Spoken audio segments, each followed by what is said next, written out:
আলমোড়ার কিন্তু আরেকটা কারণে বিখ্যাত, সেটা হচ্ছে মিষ্টি।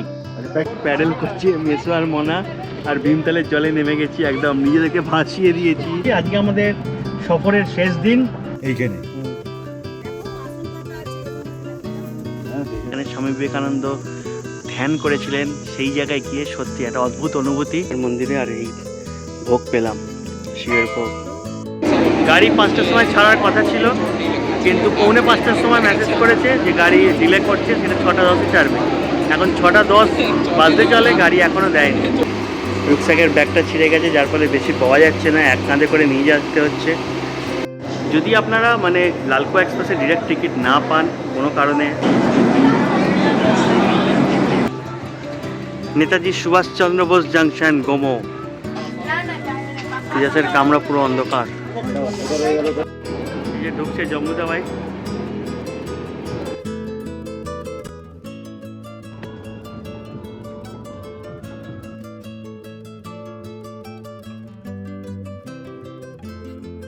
ভারতবর্ষের মানচিত্রে যে সমস্ত শৈল শহরগুলির সাথে বাঙালির এক আত্মিক যোগ রয়েছে, তার মধ্যে অন্যতম জনপ্রিয় হল উত্তরাখণ্ডের কুমায়ুন অঞ্চলের এই ঐতিহাসিক শহর আলমোড়া। চাঁদ বংশের রাজা কল্যাণ চাঁদের হাত ধরে আলমোড়া হয়ে ওঠে এক অন্যতম প্রশাসনিক ও সাংস্কৃতিক কেন্দ্র। কাতুরি রাজত্ব, চাঁদ রাজত্ব, গোর্খা শাসন, ব্রিটিশ আমল, একের পর এক ঝড় সামলেও আলমোড়া বাঙালিদের কাছে আজও বড় প্রাসঙ্গিক। কারণ স্বামী বিবেকানন্দ এই আলমোড়ায় একবার নয়, তিনবার এসেছিলেন, ধ্যান করেছিলেন কসার দেবী মন্দিরে, কাকড়িঘাটে প্রতিষ্ঠা করেছিলেন মায়াবতী আশ্রম। বাংলা সাহিত্যের অনবদ্য সৃষ্টি সেজুতি, আকাশপ্রদীপ ইত্যাদি রবি ঠাকুর এই আলমোড়াতে বসেই লিখেছিলেন। নৃত্য জগতের জ্যোতিষ্ক উদয় শঙ্কর মহাশয়ও বহুদিন কাটিয়েছিলেন এই আলমোড়া শহরে। তাই বাঙালিদের ভ্রমণের সাথে সাথে আলমোড়া যেন এক নারীর টানে বাঁধা। আগের পর্বে আপনারা দেখেছেন আমরা ধারচুলা থেকে বেরিয়ে জাগেশ্বর ধাম, দণ্ডেশ্বর মন্দির, চিতইগলু দেবতার মন্দির দেখে আলমোড়া এসে পৌঁছাই রাতের বেলা। আজ ঘুরে দেখাবো আলমোড়ার অন্যতম প্রাণকেন্দ্র কসার দেবী মন্দির। সাথে থাকবে দুর্গাপুজোর ছুটিতে লালকুয়া বা বাগ এক্সপ্রেসের টিকিট না পেয়ে কিভাবে তিনটে ট্রেনের ব্রেক জার্নি করে ফিরতে হয়েছিল বাড়ি। পথে দেখে নেব উত্তরাখণ্ডের আর এক জনপ্রিয় টুরিস্ট স্পট ভীমতাল। তবে সকলকে একটাই অনুরোধ, ভিডিওটি ভালো লাগলে লাইক, কমেন্ট ও শেয়ার করবেন। চ্যানেলে নতুন হলে প্লিজ সাবস্ক্রাইব করবেন। তাহলে দেরি না করে শুরু করা যাক এই আদি কৈলাস ওম পর্বত দার্মা ভ্যালি সিরিজের শেষ পর্ব। সবার আগে আমি আপনাদের হোস্ট অভি, আর সকলকে জানাই welcome to my channel Abhi ও অভিযাত্রী। Good morning from Almora. এখন বাজে সকাল 8:45, আর এই হচ্ছে আলমোড়ার ওয়েদার এই মুহূর্তের। হালকা আবজা মেঘ, ওইদিকে দূরে আলমোড়া পাহাড়ের গায়ে রোদের 6টার সকালের রোদ, আর এই দিকটা এখনও অবধি মেঘলা, আকাশ একটু মেঘলাই রয়েছে। তো ওয়েদার খুব ভালো, হালকা ঠান্ডা আছে, খুব ঠান্ডা নেই, হালকা ঠান্ডা। রাত্রির দিকে ঠান্ডাটা ভালো লাগছিল, সকালের দিকে একটু কম যখন রোদ্দুরটা উঠেছিল, এখন আবার একটু মেঘলা। আজকে আমাদের প্রোগ্রাম হচ্ছে, আজকে এখান থেকে যাব আমরা কসার দেবী টেম্পল, কালকে হয়নি, ওটা দেখে আস্তে আস্তে একটু আলমোড়া মার্কেট ঘুরে আমরা বেরিয়ে যাব হচ্ছে কাঠগোদামের দিকে। সকালের নাস্তা এসে গেছে, বাটার টোস্ট আর চা। তোমারটা? আমরা হোটেল থেকে একদম রেডি হয়ে গাড়িতে লাগেজপত্র তুলে একদম বেরিয়ে পড়ছি। আজকে আমাদের সফরের শেষ দিন।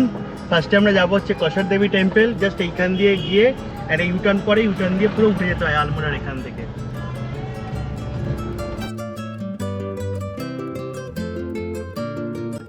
মাথার ওপর নীল আকাশ, দুধারের সবুজ পাহাড় আর সকালের এক আলতো রোদ, এই নিয়েই আমরা পৌঁছে গেলাম কসার দেবী মন্দির। এই হচ্ছে কসার দেবী মন্দিরের রাস্তা, এই সিঁড়ি দিয়ে যেতে হবে। আস্তে আস্তে ওঠো, এই সিঁড়ি ধরে উপরে উঠে আসতে যেতে হবে।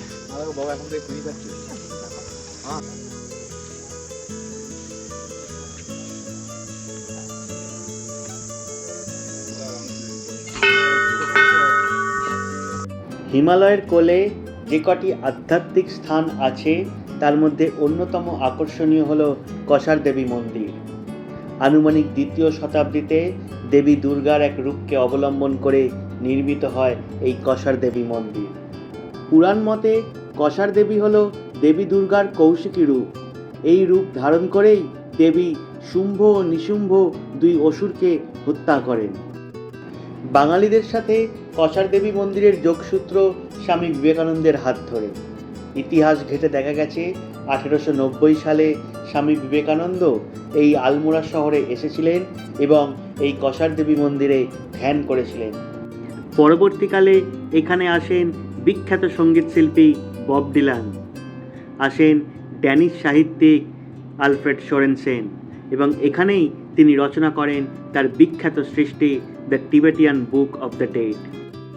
কসার দেবী মন্দির দর্শন করে ওপরে যেতে হবে হচ্ছে শিবের রাস্তায়। এটা হচ্ছে শিব মন্দির ওপরে, এই রাস্তা ধরে চলে যেতে হবে, অনেকটা উঁচু। আর ওই দূরে দেখা যাচ্ছে আলমোড়া শহর। আলমোড়া কিন্তু একদম আমাদের রবি ঠাকুরের শহর, উদয় শঙ্করের শহর, স্বামী বিবেকানন্দের শহর। অনেক বাঙালির সাথে কিন্তু এই আলমোড়া কিন্তু একদম নারীর টানের মতন জড়িয়ে আছে। আধ্যাত্মিক শক্তির পাশাপাশি এই কসার দেবী মন্দির আরও এক কারণে বিখ্যাত, তা হলো ভ্যান অ্যালেন বেল্ট, অর্থাৎ যেখানে চৌম্বক ক্ষেত্রের শক্তি ও ঘনত্ব অস্বাভাবিক বেশি, যা মানুষের মন ও মস্তিষ্কে গভীর শান্তি ও ধ্যানের অনুভূতি জাগায়। এজন্যই এখানে বহু সাধক, যোগী ও আধ্যাত্মিকতায় বিশ্বাসী মানুষেরা এখানে আসেন এবং ধ্যান করেন। পৃথিবীতে এরকম 3টে জায়গা আছে যেখানে ভ্যান অ্যালেন বেল্টের প্রভাব স্পষ্টভাবে অনুভব করা যায়। 1 আলমোড়ার এই কসার দেবী, 2 পেরুর মাচা পিচু, আর 3 ইংল্যান্ডের স্টোনহেঞ্জ। আসলে নাসা বা ইউরোপিয়ান স্পেস এজেন্সিদের গবেষণায় জানা গেছে এই কসার দেবী অঞ্চলটি পৃথিবীর চৌম্বক রেখার এমন এক অক্ষে অবস্থিত যেখানে কসমিক এনার্জি খুব শক্তিশালী। এই অঞ্চলে অদ্ভুত এক শক্তি বা ভাইব্রেশন রয়েছে যা ধ্যান বা স্পিরিচুয়াল অ্যাওয়ারনেসের প্রতি অদ্ভুত এক টান তৈরি করে। এক অদ্ভুত শান্ত নীরবতা সর্বদাই এই কসার দেবী অঞ্চলকে ঘিরে থাকে, তাই সমস্ত ট্যুরিস্ট বা এখানকার সাধারণ মানুষ এই মন্দিরে নীরবতা বজায় রাখে। আমরা এখানে প্রায় 1 ঘন্টা ধ্যান করেছিলাম আর তারপর এক অদ্ভুত প্রশান্তি মনে অনুভব করেছিলাম।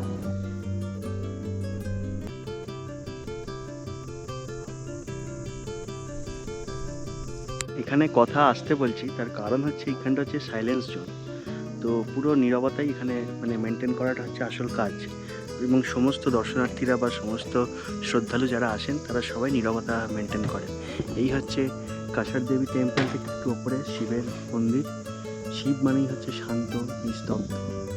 এই হচ্ছে এই জায়গাটার পরিবেশ। সবাই দেখুন একটা শান্তিপূর্ণ ভাব এখানে মেনটেন করছে। আর নিচে আছে বিবেকানন্দ এসেছিলেন। সারদা মঠ রয়েছে নিচে, ওই যে সারদা মঠ ওইটা। আর এই দিক থেকে দেখা যাচ্ছে পুরো আলমোড়া শহরটাকে হালকা রোদের আভায় যেন আলমোড়া তার গা পোহাচ্ছে। বেশ সত্যি একটা মুগ্ধতা, একটা অপূর্ব একটা অনুভূতি, এটা ভাষায় প্রকাশ করা খুবই কঠিন।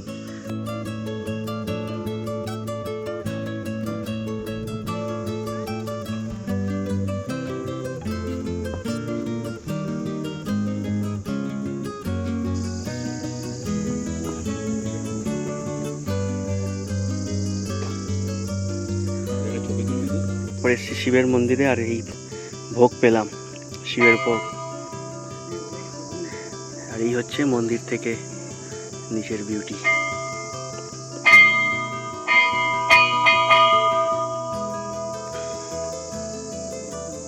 ভাবতেই পারিনি যে মন্দিরে এসে এরকম এক বাটি পায়েসের ভোগ পাবো। সত্যি কপালে ছিল, হয়েও গেছে। তারপর আমরা যাই কসার দেবী মন্দিরের সেই গুহায় যেখানে স্বামী বিবেকানন্দ ধ্যান করেছিলেন। কিছুটা সময় সেখানে কাটিয়ে আমরা চলে আসি গাড়ির সামনে। এই মুহূর্তে আমি দাঁড়িয়ে আছি একদম কসার মাতা শিবজির একদম পাদদেশে বলা চলে। আর এই হচ্ছে আমার সামনের দিকের পুরো আলমোড়া শহরটা। সুন্দর সবুজ গাছ, জানি না পাখির ডাক, ঝিঝি পোকার ডাক, সব ডাক কানে আসছে এবং প্রত্যেকটা সাউন্ড যেন মানে প্রতিফলিত হচ্ছে। আর এই প্রত্যেক শব্দের অনুরণনে যেন এক আলাদা নিস্তব্ধতা এখানে রয়েছে।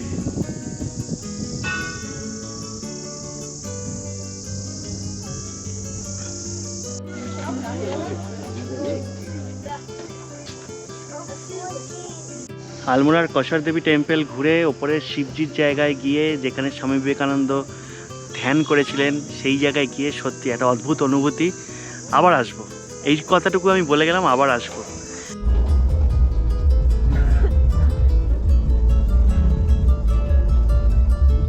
এই সামনে হচ্ছে উদয়শঙ্কর ড্যান্স একাডেমি, সামনে যে বিল্ডিংটা ওই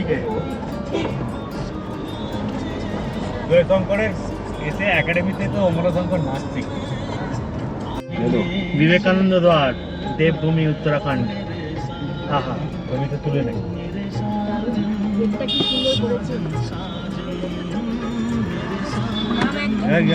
আচ্ছা, আলমোড়ার কিন্তু আরেকটা কারণে বিখ্যাত, সেটা হচ্ছে মিষ্টি। কিছু কিছু মিষ্টি আছে, সেটা হচ্ছে বালমিঠাই। আলমোড়ার বালমিঠাই খুব বিখ্যাত। সিঙ্গুড়ি আর আছে সিংহরি, ওই যে সিংহরি ওখানে বানাচ্ছে, সিংহরি যেটা খেয়েছি। এই যে এই সিংহরি বানাচ্ছে এখানে। ये पत्ता किसका पत्ता ये मालू का पत्ता, मतलब पान का मालू मालू मालू पत्ता। और ये किसका, किससे बनता है? ये भावे से कोई খোয়া। खीर मिष्टी खीर। ক্ষীর, তারপরে মালু পাতার মধ্যে ক্ষীর মিষ্টি দিয়ে এইটাকে বলা হচ্ছে সিংহরি। এই হচ্ছে সিংহরি, মালু পাতার মধ্যে কলাকান, ক্ষীর, খোয়া ক্ষীর, তাই তো? কলাকান আমের জন্য কলাকান।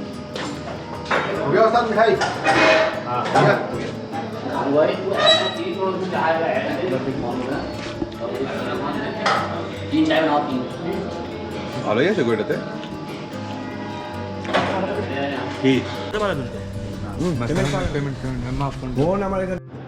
ধীরে ধীরে আমরা ছেড়ে চললাম আলমোড়া শহরটাকে, আর মনের মধ্যে রেখে দিলাম আবার আসার এক পিছু টান।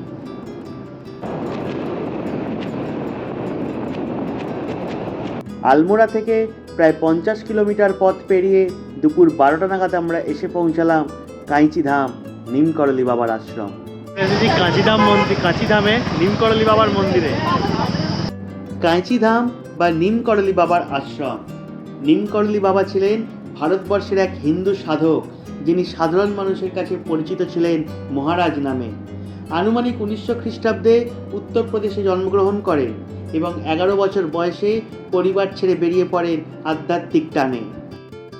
নিমকরলি বাবাকে নিয়ে ঘিরে থাকা বহু ঘটনার মাঝে সবচেয়ে জনপ্রিয় ঘটনা হলো একবার বিনা টিকিটে নিমকরলি বাবা ট্রেনে উঠে পড়েন এবং টিটি টিকিট চাইলে তিনি না দিতে পারায় টিটি তাকে ট্রেন থেকে নামিয়ে দেন, কিন্তু ট্রেনও বন্ধ হয়ে যায় আর এগোয় না।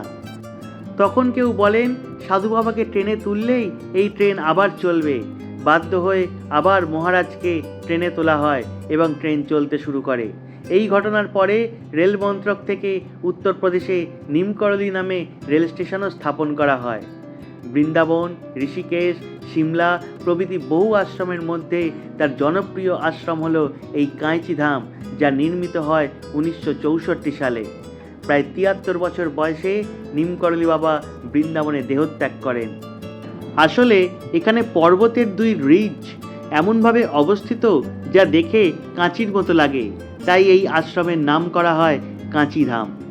স্টিভ জবস, মার্ক জুকারবার্গ সকলেই এই কাঁইচিধামে এসেছেন, থেকেছেন এবং আধ্যাত্মিকতাকে অনুভব করেছেন। কিছুটা সময় কাঁইচিধামে কাটিয়ে আমরা আবার রওনা দিলাম। নিমকরলি বাবার মন্দির আমাদের দেখা হয়ে গেছে, কাঁচিধাম ঘুরে এবার আমরা এগোচ্ছি হলদ্বানির দিকে। कितना किलोमीटर है यहाँ से हल्द्वानी? यहाँ से हुआ करीब 30-35 किलोमीटर। 30-35। ধীরে ধীরে আমরা পৌঁছে গেলাম ভবালি মার্কেট। ঘড়িতে তখন প্রায় দুপুর 3টে। আমরা নিমকরলি বাবার আশ্রম থেকে হলদ্বানি মানে কাঠগুদাম স্টেশনের দিকে যাচ্ছিলাম। পথে পড়লে ভবালি আর পড়লে সুন্দর একটা ছোট্ট রেস্টুরেন্টে আমরা দাঁড়িয়ে গেলাম, কারণ আমাদের দুপুরের লাঞ্চ হয়নি। আর জাস্ট এখান থেকে ভিউটা দেখুন, পুরো ভবালি গ্রাম, দূরে দেখা যাচ্ছে ভীমতাল। পথেই পড়বে সামনে 8-10 কিলোমিটারের মধ্যেই ভীমতাল পড়বে। এদিকে হচ্ছে GREH ইউনিভার্সিটি অর্থাৎ গ্রাফিকেরা হিল ইউনিভার্সিটি, খুব বিশাল বড় ইউনিভার্সিটি এটা। উত্তরাখণ্ডে অনেক ইউনিভার্সিটি আছে বড় বড়। জাস্ট ভিউটা দেখো, এদিক দিয়ে মেন রোড হলদিয়ানি যাওয়ার রাস্তা বেরিয়ে গেছে, যেখানে গাড়িটা দাঁড়িয়ে আছে। আর এই হচ্ছে এখানে হোটেলও আছে, এটাতে রুমস আছে, আর সাথে রেস্টুরেন্ট তো রয়েছে ছাদটাতে। Breakfast, lunch, dinner only veg পাওয়া যাবে। কুমায়ুন পেট্রোল। আর এই হচ্ছে হলদিয়ানি যাওয়ার রাস্তা, মেন রোড।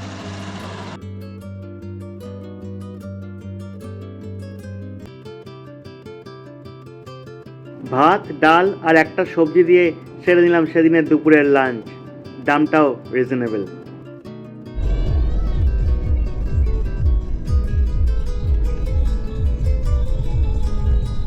কাঠগুদাম যাওয়ার পথে একদম ভীমতালের ধারে এসে দাঁড়িয়েছি এখন।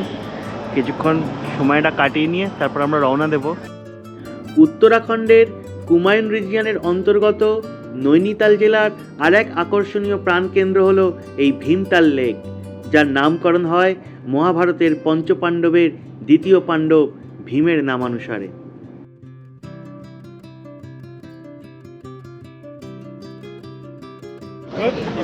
আমরা বোটিং করতে যাচ্ছি এখন।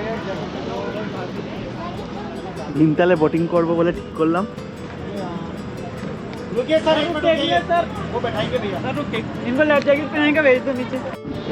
আমরা প্যাডেল করছি মেসো আর মনা, আর ভীমতালের জলে নেমে গেছি, একদম নিজেদেরকে ভাসিয়ে দিয়েছি এই হাঁসের প্যাডেল বোটে। মাসি একটুখানি এখনো ভীতু হয়ে আছে। মোটেই না, মাসি মোটেই না। দুজন একজন আরে ওদিকে ঘোরাও, পেছনে পেছনে পেছনে করো, পেছনে করে ওকে ঘোরাও।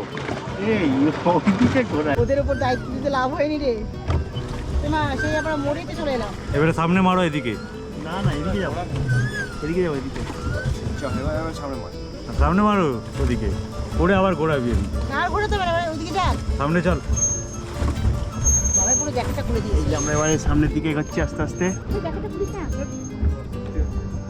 প্রচন্ড গতিতে আমাদের রাজহাঁস এগিয়ে চলেছে। রাম ধরো, রাম ধরো। আমরা ভীমতাল লেকে প্রায় আধ ঘন্টার মতো বোটিং করেছিলাম, আর খরচা হয়েছিল 500 টাকা। ধীরে ধীরে বিকেল ঘনিয়ে এলো গোধূলিতে। ভীমতালের জলে দল বেঁধে সারি দিয়ে বাড়ি ফিরছে যেমন হাঁসের দল, ঠিক তেমনি আমাদেরও এবার সফর শেষ করে বাড়ি ফেরার পালা। তাই মতি ভাইয়ের সাথে রওনা দিলাম কাঠগুদাম রেল স্টেশনের উদ্দেশ্যে।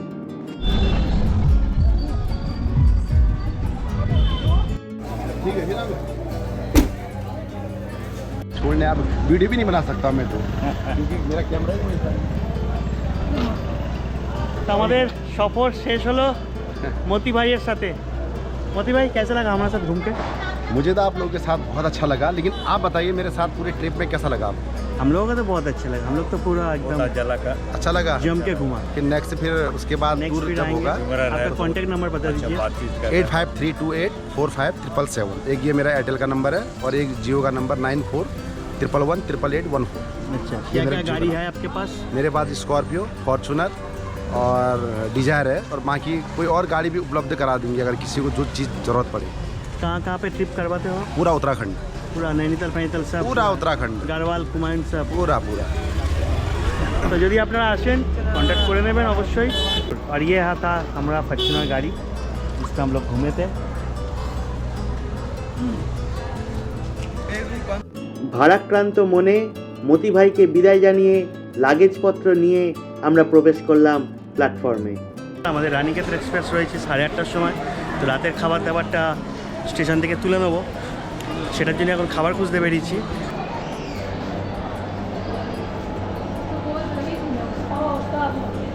এই যে ভোজনালয়, প্ল্যাটফর্মের IRCTC ভোজনালয় থেকে রাতের ডিনার তুলে নিয়ে আমরা চলে আসি ট্রেনের কাছে। আমাদের ট্রেন 15014 রানীক্ষেত এক্সপ্রেস। কাঠগুদাম থেকে আমরা যাব হচ্ছে দিল্লি অবধি। যদি আপনারা মানে লালকো এক্সপ্রেসে ডিরেক্ট টিকিট না পান কোনো কারণে, সেক্ষেত্রে আপনারা কী করতে পারেন, রানীক্ষেত এক্সপ্রেস ধরে ভায়া দিল্লি হয়ে ব্রেক জার্নি করতে পারেন। হ্যাঁ, একটু ব্রেক জার্নি হবে, কষ্ট হবে, কিন্তু অ্যাটলিস্ট টিকিট পাওয়া যায়। 8:35 রাইট টাইম, একদম রানীক্ষেত এক্সপ্রেস ছেড়ে দিল। একগুচ্ছ স্মৃতি আর একরাশ ভালো মুহূর্ত নিয়ে আমরা ছেড়ে চললাম উত্তরাখণ্ড।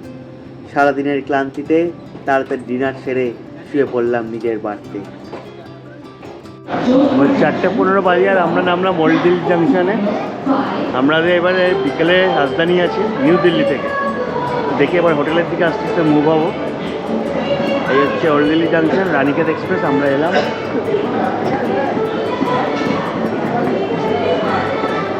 আমরা স্টেশনের সামনে থেকে একটা গাড়ি করে নিয়েছি, ইকো গাড়ি। 400 টাকা নেবে, আমাদের নিউ দিল্লির সামনে হোটেলে ছেড়ে দেবে পাহাড়গঞ্জের দিকে। 400 টাকা নেবে। হোটেল মেম ইন্টারন্যাশনাল। আমাদের আগের বারে কাশ্মীর ট্রিপেও আমাদের ওই হোটেলে বুক করা হয়েছিল, তো সেই হোটেলেই যাচ্ছি। কথা বলে রেখেছি, যদিও চেক ইন টাইম হচ্ছে 10টার পরে, কিন্তু আমরা বলেছি যে একটু আগেই যাবো। দেখা যাক, ওনারা বলেছেন যে চলে আসতে। আর এই ওল্ড দিল্লি ছেড়ে আমরা চললাম এখন নিউ দিল্লির উদ্দেশ্যে।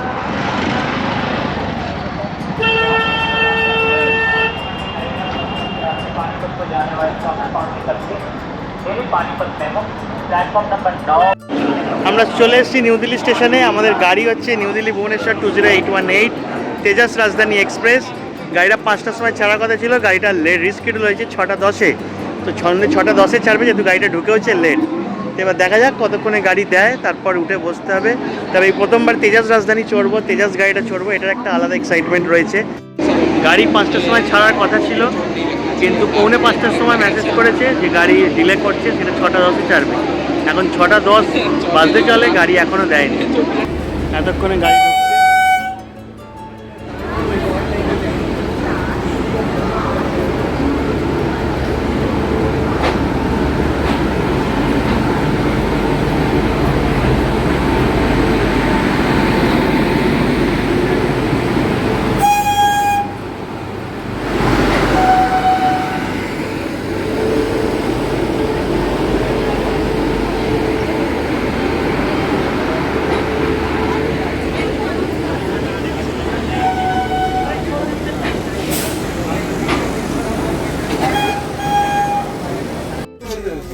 পাওয়ারটা দাঁড়িয়ে ছিল, ওরা ওটাই তো কিনে নিয়ে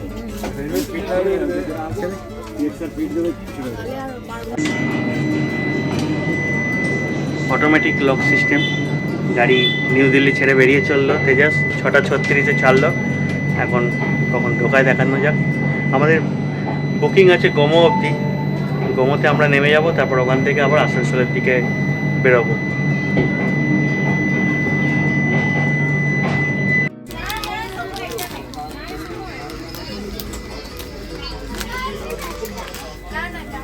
তেজাসের কামরা পুরো অন্ধকার।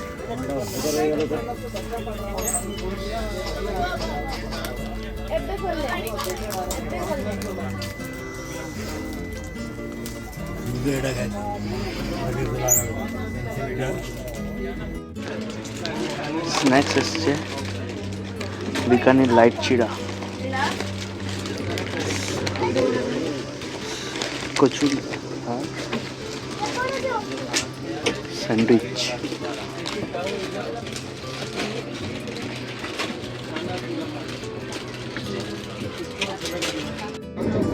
সাধারণত আপনারা জানেন, যখন আমরা রাজধানী বা অন্য গাড়িতে ট্রাভেল করি, খাবার ছাড়াই বুক করি টিকিট, কারণ খাবার খুবই জঘন্য। এবং এই তেজাস এক্সপ্রেসও ব্যতিক্রমী কিছু নয়, অর্ধেক খাবার খাওয়া যায় একদম না। রুটির টেস্ট, মানে রুটিগুলো বাজে, সবজি অর্ধেকের টেস্ট নেই, ডালটা তো মুখে দেওয়া যায় না, মানে একদম জঘন্য, কোনো কিছু নেই। খালি এরা সেই হিসেবে দাম খালি নিয়ে যাচ্ছে।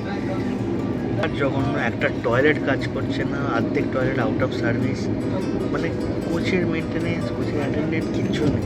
রেলগুলোতে আপনি জানানো হয়েছে আসছে, যখন যেটাতে কমপ্লেন হচ্ছে সেই বাথরুমটা ঠিক করছে, আবার চলে যাচ্ছে, আবার অন্য বাথরুম তখন আউট অফ সার্ভিস হয়ে যাচ্ছে।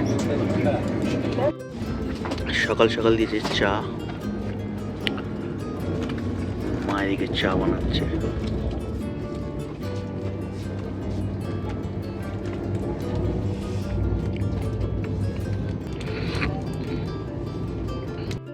গাড়ি লেট চলছে, তার জন্য এই ব্রেকফাস্ট দিয়ে গেছে রাজধানীতে, উপমা, ব্রেড আর টমেটো কেচাপ। আর গোমো ঢোকার জাস্ট কিছুক্ষণ আগেই বাকি আছে, পরে স্নান বেরোচ্ছে যতদূর মনে হচ্ছে। গোমো নেমে গেলাম আমরা। গাড়িতে একটু লেট ছিলই, মানে 2.5 ঘন্টা প্রায় লেটে নামলাম। বৃষ্টি হয়েছে সকালবেলা, স্টেশন পুরো চত্বর পুরো ভিজে। আর এই হচ্ছে আমাদের তেজাজ রাজধানী। যাই হোক, সব কিছু খারাপের মধ্যে যেটা ভালো দিক ছিল সেটা হচ্ছে গাড়ি লেট করায় ব্রেকফাস্ট দিল, পাউরুটি, উপমা, টমেটো ক্যাচাপ দিল। এটা একদিকে ভালো। আগে এগুলো আইআরসিটিসি দিত না। রাজধানীতে এমনকি লেট হলে শুধু ওই দিত, খিচুড়ি করে দিত। যাই হোক, এটা ভালো দিক একদিকে। আর এই হচ্ছে গোমো স্টেশন। আমি ভাবছি পরেরটাতে জম্মু তাওয়াই ধরে ও হচ্ছে আসানসোল, দেখা যাক। আর মারা চলে যাবে, গাড়ি আসছে, গাড়ি করে চলে যাবে চিত্তরঞ্জন। যাও, সাবধানে যাও। ওই মেসোদের গাড়ি এসে গেছে। হ্যাঁ, সাবধানে যাও। আমি পৌঁছে ফোন করে দেবো। তাওয়াই, জম্মু তাওয়াইতে উঠে আমি ফোন করে দেবো। ঠিক আছে মোনা।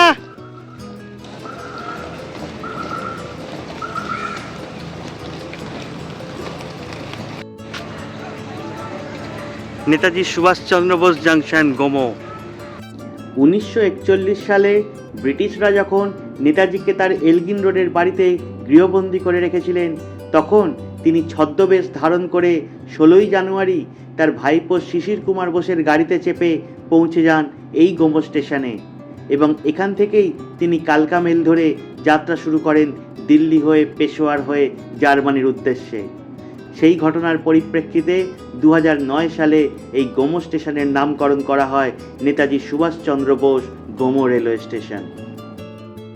এই যে ঢুকছে জম্মু তাওয়াই।